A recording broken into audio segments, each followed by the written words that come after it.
Good day, everyone.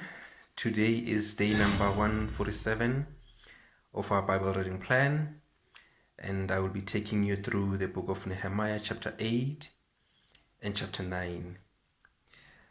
Basically, in chapter 8, we find that now all the people gather with a unified purpose, which is to hear the word of God.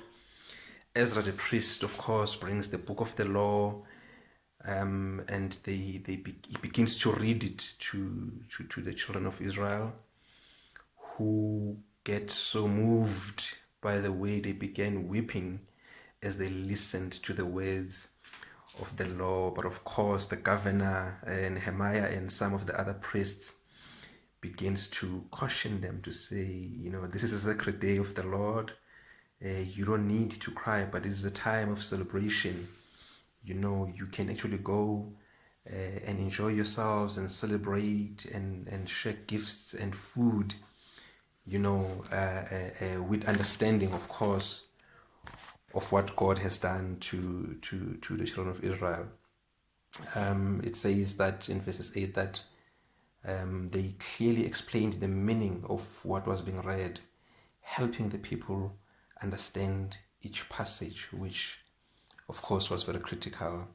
And in that we also find that then they discover in the book of the law about the festival of shelters, which took about 7 days of fasting, feasting on the word, and continuing to celebrate. And in the book of Nehemiah chapter 9, in response to hearing the word of God, the people began to confess their sins. They continued to then worship God. It actually ends by saying that the people corporately agreed and made a vow to obey God. And this comes after they've come to the understanding of who God is and what God has done for the children of Israel. Because now they've seen accounts after accounts of the God coming through for the children of Israel, from leading them from slavery, throughout the wilderness. And though they continued to disobey God, He remained faithful and true. He showed them the way. He provided for them. He protected them at all times, even though they didn't deserve it. And because of that, they begin to now to worship God. It says they begin to confess their sins, because of course when we read the word, one of the things that should happen is that it should begin to transform. It should begin to reflect things to us that perhaps are not pleasing to God, and allow us the space to begin to change, to begin to apply, and allow the word of God to transform us. So of course this comes after they've completed rebuilding the walls of Jerusalem, and now some of the people that were in captivity are back, and now it's such a grateful time to feast in the word of God and understand the goodness that God has done for the children of Israel.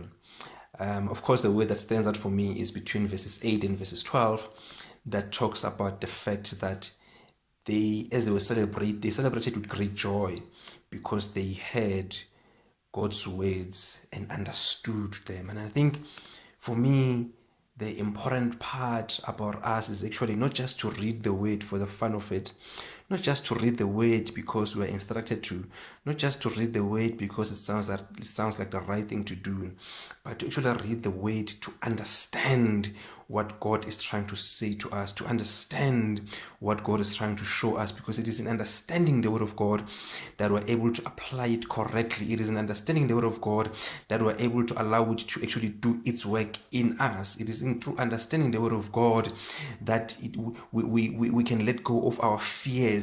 We can lose our confusion. We can be freed of all the things that are keeping us out of the will of God, because it is in understanding the word of God that we begin to understand God Himself, as we get to understand that everything began and it ends with God. And I think for me that was critical, because once we understand the word of God, we begin to understand God Himself, and we begin to understand our purpose in life. We begin to understand and make sense of life's events and all the critical things that God is trying to show us at all times. But of course, I'm excited to hear from you guys as we gather later on our Zoom meeting to hear what what stood out for you for you here, and to hear what God has revealed to you. Until then, God bless you and thank you for watching. Thank you.